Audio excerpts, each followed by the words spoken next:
নমস্কার, তোমাদের সবাইকে সানাস স্মাইল এডুকেশন সেন্টারে স্বাগত জানিয়ে আজকের পর্বটি শুরু করছি। আজকে তোমাদের জন্য নিয়ে চলে এসেছি, তোমরা যারা ক্লাস 6-এ পড়ো তোমাদের জন্য রায় ও মার্টিন প্রশ্ন বিচিত্রা থেকে আজকে সমাধান করে দেখাবো ভূগোল বিষয়ে মডেল নম্বর 4 অর্থাৎ 4 নম্বর স্কুলের যে সমস্ত ছোট ও বড় প্রশ্নগুলো আছে সমস্ত প্রশ্নের উত্তর তোমাদের সমাধান করে দেখাবো। আগের ভিডিওতে তোমাদের ভূগোল বিষয় 1 থেকে 3 নম্বর মডেলসের সমাধান করে দেখিয়ে দিয়েছি। এছাড়াও তোমাদের ইতিহাস, ভূগোল ও পরিবেশের সাজেশান দেওয়া আছে, তোমরা যারা এখনও দেখোনি আমাদের প্লে লিস্টে গেলে পেয়ে যাবে। চলো দেরি না করে মূল বিষয়ে যাওয়া যাক। চলো প্রথম কি আছে দেখো, একের সঠিক উত্তরটি নির্বাচন করে লেখো। প্রথম প্রশ্ন আছে, বেতার তরঙ্গ প্রতিফলিত হয়ে পৃথিবীতে ফিরে আসে যে স্তর থেকে, তা হলো সঠিক উত্তরটি হবে অপশান সি, থার্মোস্ফিয়ার। পরবর্তী প্রশ্ন দেখো, 2 দাগের বায়ুমণ্ডল দ্বারা আগত সৌর বিকিরণের শোষণের পরিমাণ হলো, সঠিক উত্তরটি হবে অপশান সি, 14%। পরবর্তী প্রশ্ন দেখো, 3 দাগের মৌসুমী বায়ুর প্রত্যাবর্তন কাল হলো, সঠিক উত্তরটি হবে অপশান সি, শরৎকাল। পরবর্তী প্রশ্ন দেখো, অতি অল্প বৃষ্টিপাত ও অত্যাধিক উষ্ণতাযুক্ত অঞ্চলে সৃষ্টি হয়, সঠিক উত্তরটি হবে মরুমাটি অর্থাৎ অপশান বি। পরবর্তী প্রশ্ন দেখো, 5 দাগের কি আছে, তুমি পশ্চিমবঙ্গের ডুয়ার্স অঞ্চলে বেড়াতে গেলে কোন ধরনের স্বাভাবিক উদ্ভিদ দেখতে পাবে? এর সঠিক উত্তর হবে অপশান বি, ক্রান্তীয় চিরসবুজ অরণ্য। পরবর্তী প্রশ্ন দেখো, 6 দাগের এক শৃঙ্গ বিশিষ্ট গন্ডার দেখা যায়, সঠিক উত্তর হবে অপশান সি, উত্তর পূর্বাঞ্চলের জলদাপাড়া। পরবর্তী দেখো কি আছে, 2 দাগের শূন্যস্থান পূরণ করো। 1 দাগের আন্টার্কটিকা মহাদেশের ড্যাশ হিমবাহ পৃথিবীর দীর্ঘতম হিমবাহ, সঠিক উত্তরটি হবে ল্যামবার্ট। উত্তরটি দেখো, উত্তরটা হবে ল্যামবার্ট। পরবর্তী প্রশ্ন দেখো, 2 দাগের কি আছে, তাপ প্রবাহের সঙ্গে ধূলিঝড় ড্যাশ নামে পরিচিত, এটা উত্তর হবে আধি, সঠিক উত্তর হবে আধি।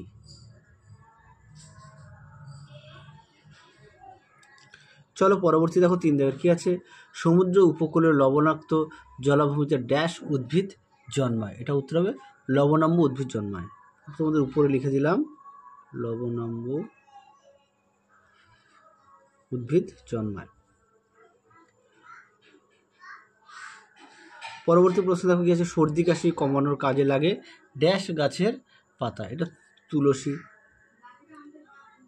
তুলসী বাসক তোমরা লিখতে পারো। পরবর্তী দেখো কি আছে, 3 দাগের উষ্ণমণ্ডল কাকে বলে? চলো উষ্ণমণ্ডল কাকে বলে দেখাই। দেখে না, উষ্ণমণ্ডল সম্পর্কে দেওয়া আছে অবস্থান, বৈশিষ্ট্য, হ্যাঁ তোমার সংজ্ঞাটা না পাঠ্য বইতেও দেওয়া আছে, সেখান থেকে একটু কষ্ট করে দেখে নিও। পরবর্তী দেখো কি আছে, খাদার ও ভাঙর কি? চলো দেখো প্রশ্ন উত্তরটা। প্রথমে দেখো আছে খাদার সংজ্ঞাটা দেখে নাও, নদী তীরবর্তী অঞ্চলের নবীন পলি মাটিকে খাদার বলে। বৈশিষ্ট্য দেখে নাও, 1 নম্বর আছে প্রতি বছর নতুন পলি সঞ্চিত হয় বলে খাদার খুব উর্বর। 2 নম্বর আছে এই মাটি ধূসর রঙের। 3 নম্বরে দেখো এই মাটির জল ধারণ ক্ষমতা বেশি। 4 নম্বর আছে খাদার নিম্নভূমিযুক্ত অঞ্চল।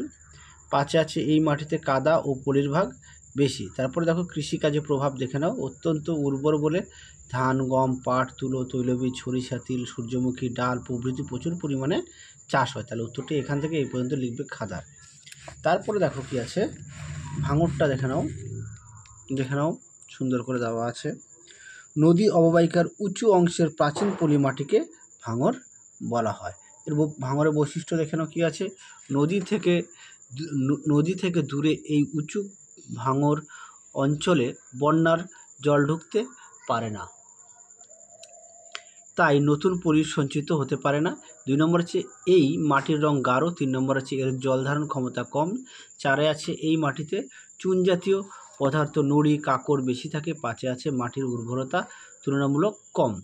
তারপরে দেখো আছে কি, কৃষিকাজে প্রভাব, কম উর্বর হলেও পলি মাটি বলে ধান, আলু, সরিষা, বিভিন্ন শাকসবজি চাষ হয়। তাহলে ভাঙরটা এখান থেকে এই পর্যন্ত সম্পূর্ণটা লিখবে। পরবর্তী প্রশ্ন দেখো 4 কি বলেছে, নিচের প্রশ্নগুলি অনধিক 50টি শব্দের মধ্যে উত্তর দাও। প্রথমে আছে আন্টার্কটিকায় কোনো বড় গাছপালা জন্মায় না কেন? চলো প্রশ্ন উত্তরটা দেখে নাও। প্রশ্নটি উত্তরটা দেখো, বরফে ঢাকা ভূমি আন্টার্কটিকা মহাদেশের 98% ভূমি সারা বছর প্রায় 1 থেকে 2 কিমি পুরুস্থায়ী বরফে ঢাকা থাকে বলে কোনো গাছ জন্মাতে পারে না। তারপরে দেখো কি আছে, অতি শীতল জলবায়ু আন্টার্কটিকার শীতকালে তাপমাত্রা থাকে 40 ডিগ্রি সেলসিয়াস থেকে 75 ডিগ্রি সেলসিয়াস এবং গ্রীষ্মকালে তাপমাত্রা কিছুটা বৃদ্ধি পেয়ে হয় 20 ডিগ্রি সেলসিয়াস। অতি শীতল জলবায়ুর কারণে এখানে বড় গাছ জন্মায় না, তবে সমুদ্রের ধারে গ্রীষ্মকালে বরফ গলে গলে গলে গেলে মস, শ্যাওলা, লাইকেন জন্মায়। তারপরে পয়েন্ট দেখো, সূর্যালোকের অভাব আন্টার্কটিকায় টানা 6 মাস দিন ও 6 মাস রাত্রি থাকে।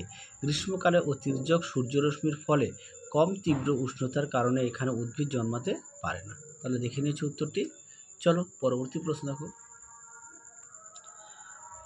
পরবর্তী দেখো 2 দাগের, মৌসুমী বায়ুর আগমনকাল সম্পর্কে লেখো। চলো দেখো প্রশ্ন উত্তরটি, দেখে নাও প্রশ্নের উত্তরটি কি আছে। বর্ষাকাল এপ্রিল মে মাসে ভারতে প্রচণ্ড উষ্ণতার কারণে নিম্নচাপ সৃষ্টি হয় এবং বঙ্গোপসাগর ও আরব সাগরে উচ্চচাপ বিরাজ করে।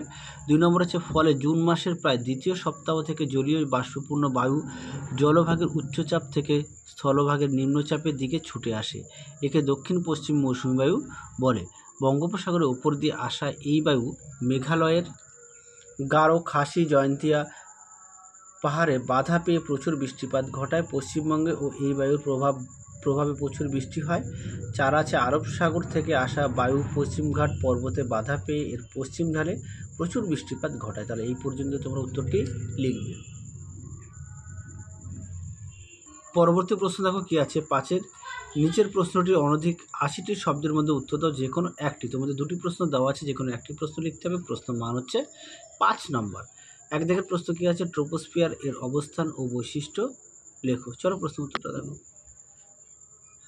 দেখে নাও ট্রোপোস্ফিয়ারের সংজ্ঞা, বিস্তার, বৈশিষ্ট্য। দেখে নাও বৈশিষ্ট্য, এই পর্যন্ত বৈশিষ্ট্য দেবে তোমরা ট্রোপোস্ফিয়ারের। চলো পরবর্তী প্রশ্ন দেখো। পরবর্তী প্রশ্ন দেখো 2 দাগের কি আছে, বিশ্ব উষ্ণায়ন কি, এর প্রভাবগুলি লেখো। এই প্রশ্নটা খুবই গুরুত্বপূর্ণ একটি প্রশ্ন, তোমরা অবশ্যই ভালো করে পড়বে। চলো প্রশ্ন উত্তরটা দেখো। আচ্ছা, সবার আগে তোমাদের দেখায় বিশ্ব উষ্ণায়ন সম্পর্কে। দেখে নাও বিশ্ব উষ্ণায়ন সম্পর্কে তোমরা এখান থেকে এই পর্যন্ত লিখবে। বিশ্ব উষ্ণায়নের প্রথম সংজ্ঞাটা দেবে, তারপরে দেবে বিশ্ব উষ্ণায়নের কারণটা দেখে নাও, তারপরে বিশ্ব উষ্ণায়নের প্রভাবটা দেখে নাও। তারপরে পরবর্তী প্রশ্নটা দেখো। তারপরে দেখে নাও বিশ্ব উষ্ণায়নের প্রভাব সুন্দর করে পয়েন্ট দিয়ে দেওয়া আছে। তাপমাত্রা বৃদ্ধি, প্রাকৃতিক দুর্যোগ বৃদ্ধি। 3 নম্বর আছে সমুদ্রের জলতল বৃদ্ধি। 4 নম্বর আছে বন্যার প্রকোপ বৃদ্ধি। দেখে নাও সুন্দর করে পয়েন্ট দিয়ে দেওয়া আছে, এই পর্যন্ত লিখবে। তাহলে তোমাদের 4 নম্বর মডেল সেটের সমস্ত প্রশ্নের উত্তর আমরা সমাধান করে দেখিয়ে দিয়েছি। তোমরা অবশ্যই ভালো করে বাড়িতে পড়বে, আর এর পাশাপাশি অবশ্যই তোমাদের যে সাজেশনটা দেওয়া আছে সেটাও পড়বে। চলো তাহলে আজকের মতো এখানেই সমাপ্ত করছি, আবার দেখা হবে খুব শীঘ্রই তোমাদের পরবর্তী ভিডিওতে। তোমরা সবাই সুস্থ থেকো, ভালো থেকো, টাটা।